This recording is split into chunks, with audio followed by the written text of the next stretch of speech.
So everyone is just losing it over Nintendo pricing the gamers out. And of course, every YouTuber and Nintendo hater out there is making video about it. So I'm here to, throw in my 2 cents into the situation, since everyone has their own opinion. But yeah, you might be thinking like, oh, who is this old millennial guy ranting about gamers and games? Fair. I've been working in the AAA industry for over around 9 years now. I work for PlayStation, Xbox, Kojima, EA, basically most of the big AAA studios, except Nintendo itself. So Nintendo games are super expensive, as everyone knows. Like, I have to pick and choose as well. But here's the thing, right? This isn't a just Nintendo problem. It's like a whole industry problem, right? Companies are trying to find ways to squeeze more money out of gamers and their employee as well. You have probably heard of all these layoffs in the game industry. Game industry right now is currently, I would say, one of the worst industry to be in, just because of all the job security problem. But yeah, game industry has never had any job security, to be honest. But let's be honest, game are still one of the cheapest form of entertainment out there for gamers like us. It's just like most of us are just so we are broke, okay? Let's be real, like none of us are buying the entire Nintendo catalog. We're just picking and choosing our favorites. And that's why they price it so high, because they need to cash in on our like one-time purchase for the year, making sure that we pay the extra when we finally buy something from them. Alright, let's talk about the Nintendo Direct recently. So all the pricing problem, day one DLC, those are just crazy, okay? Like Pokemon ZA, $100 for the base game in Canada, and $30 for day one DLC. That's kind of like stupid at this point. It's basically a $130 game, and they're just splitting it into two. And all the Nintendo, the Pokemon fan base will probably pay for it, right? Because it's Pokemon and the brand new one with all the new content. Do you want to miss out on the content? And let's talk about like the Super Mario Galaxy port, right? It's basically like an upscale ROM. Nothing really new there. Nothing big. But they're selling it for $100 Canadian, which is kind of crazy. I would be more acceptable if it's like $70, since they upscale most of the graphics, I think, and then they added some mouse control into it. But $100 is just way too much. And Donkey Kong Bonanza, man, I love that game so much.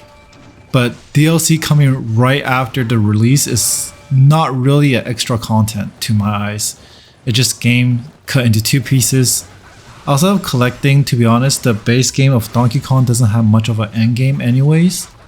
Now I'm thinking back on it, they are kind of just holding the end game from us and making it into a DLC.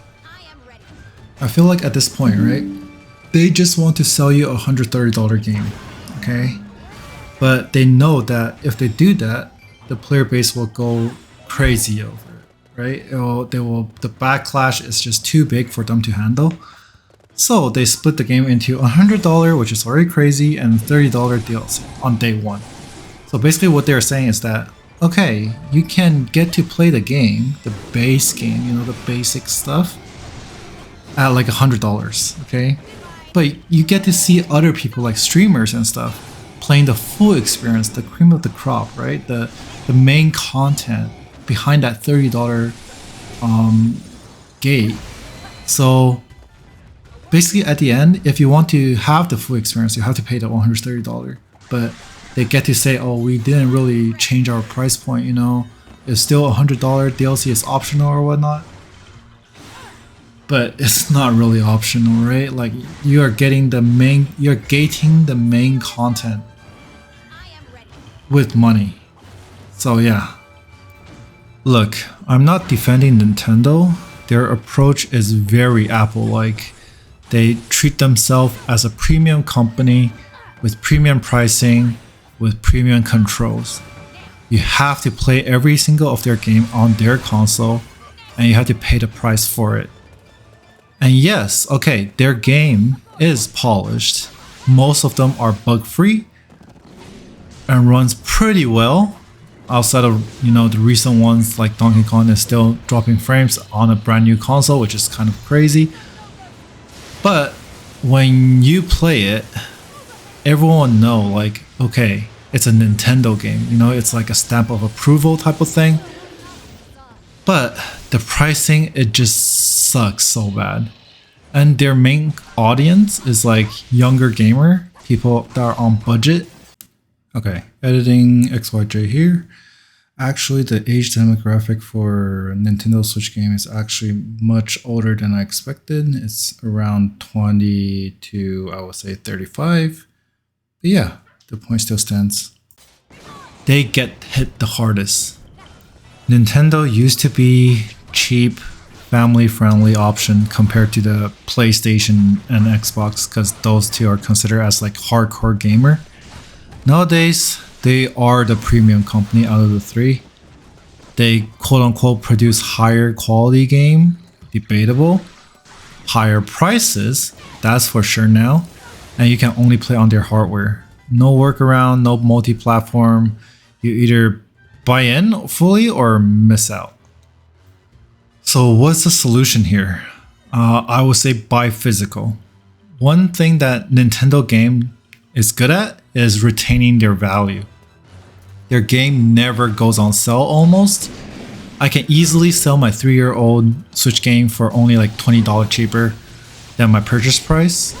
I would say like if you are buying a Nintendo first party game, never buy digital because you're just throwing your money into water at that point. Physical is the only way to go. Now I have to address piracy issue.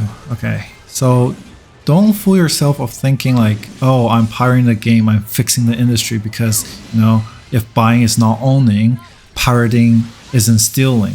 Okay, most of the people who says stuff like this doesn't buy the game anyways.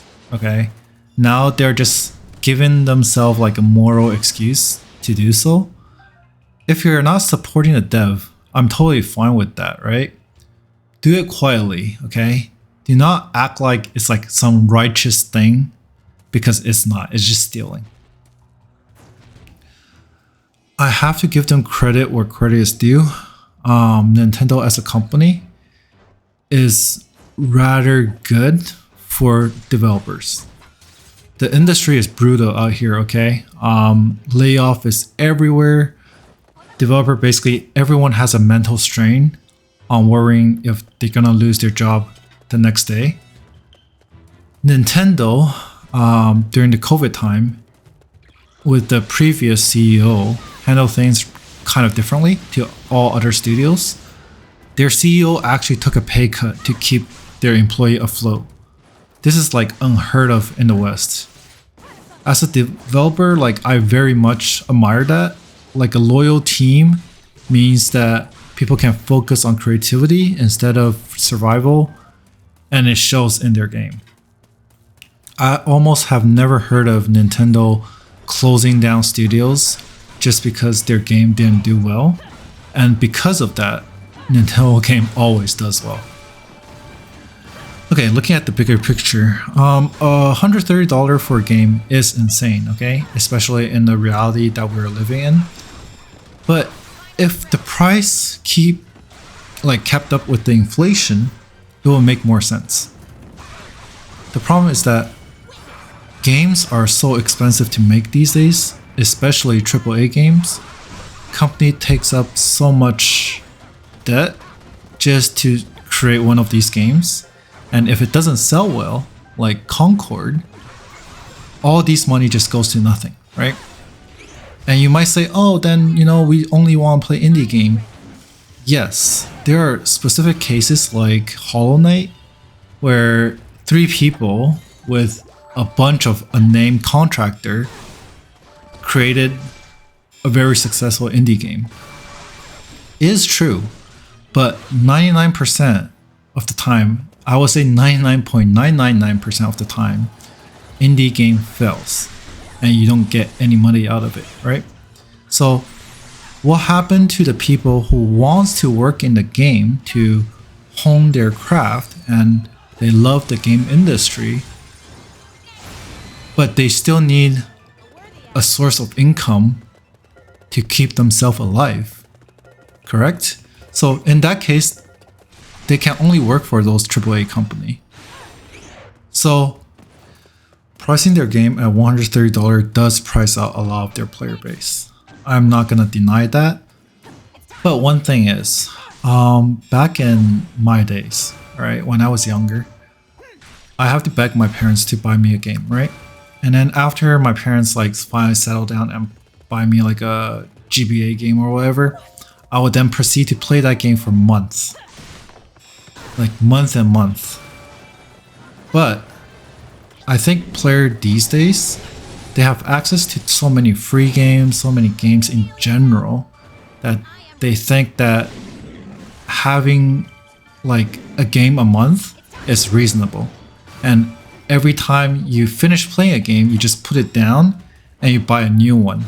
And in that case, $130 is just not acceptable, right? Like, because you need to constantly spend $130 like almost every month just to supply that game catalog that you want. I won't really blame it on the player base. I will most likely put the blame on just the industry and how our culture has shaped us. It's basically consumerism, right? Like the moment you finish your game, it becomes old and you don't want to go back to playing it. So you're constantly looking for a new one, and the only way to play a new one is either go down the route of playing games like Genshin, that's like quote unquote free game with pumping out like skin content or cosmetic content, and you get that gacha loot box experience, which end up costing you more money than an actual retail full game. Or you have to pay like now like $130 for a retail game. And these are the only two options that people seize these days. People don't really go back and play their old game as much as like we did back in the day. So that's really just a culture shift in general. So yeah, at the end, I rented enough. As a gamer, the pricing absolutely sucks. But as a dev, I can see where things are coming from, and it's not really a player-based problem, I would say. It's more of an industry problem and more of a fast fashion, fast consumerism problem at the end of the day. But the pricing is just way too high for people to able to keep consuming. So yeah, are you gonna be paying the Nintendo tax forever, or are you tapping out? Drop your thoughts and comments. It's just my opinion. I'm just ranting here. I would just be here crying with my empty wallet because I can't stop myself from buying new games.